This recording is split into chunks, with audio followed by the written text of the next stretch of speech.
I have to do what I have to do. We have to pick somebody that can win. And this guy he's tough, he's smart, he's a former Marine.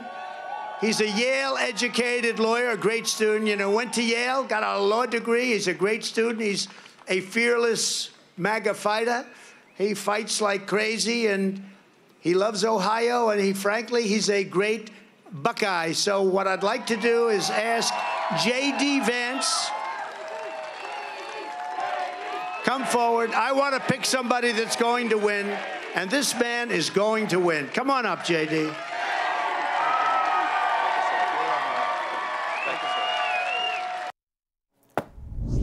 What a moment for J.D. Vance, endorsed by President Trump in the Senate race in Ohio. And J.D. Vance joins us right now. The primary is next week.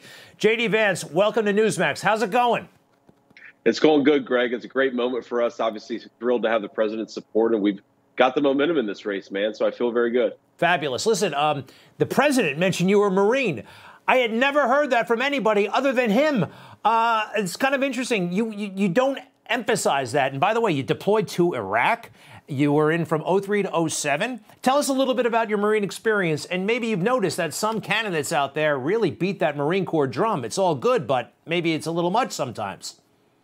Yeah, they do, man. I'm very proud of my service. Still have some of my best friends who were Marines are still in the Marine Corps.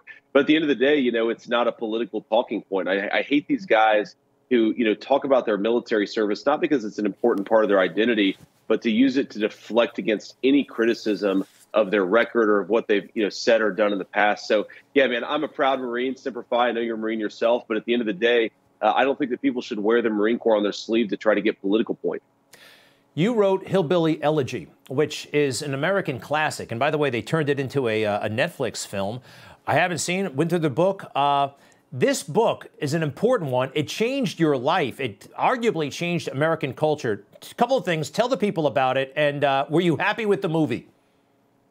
Yeah, I was happy with the movie. I thought they did a good job with it. But, yeah, man, the book is really the story of my family. We came from southeastern Kentucky, coal country. My papaw, that's the name I gave to my grandfather. He worked in a steel mill in Middletown, Ohio. That's what brought our family to Ohio in the first place. And, we're just hardworking people, right? My grandparents were the sorts of people who 50 years ago were conservative Democrats, and now they're Republicans because Democrats have completely forgot about working people. They care more about, socially woke values and teaching your children that there are 42 genders than they do about ensuring you have a good job. And that's one of the reasons why I'm a Republican. I'm running as a Republican in this race. Final question, if you don't mind, and I'm sorry we're short on time. Your number one priority, should you get to the U.S. Senate, what do you want to accomplish? Man, we have to secure the border, Greg. At the end of the day, the amount of fentanyl coming into the state of Ohio, killing our citizens, affecting a lot of families like mine, is going to continue to devastate our country if we let it. We have got to get control of the southern border and punish the Mexican drug cartels who are getting rich off of Biden's border policies. J.D. Vance, candidate for the U.S. Senate in Ohio, Republican, newly endorsed by Donald Trump, President Donald Trump. Congratulations on that. To be continued. Thank you, J.D. Vance.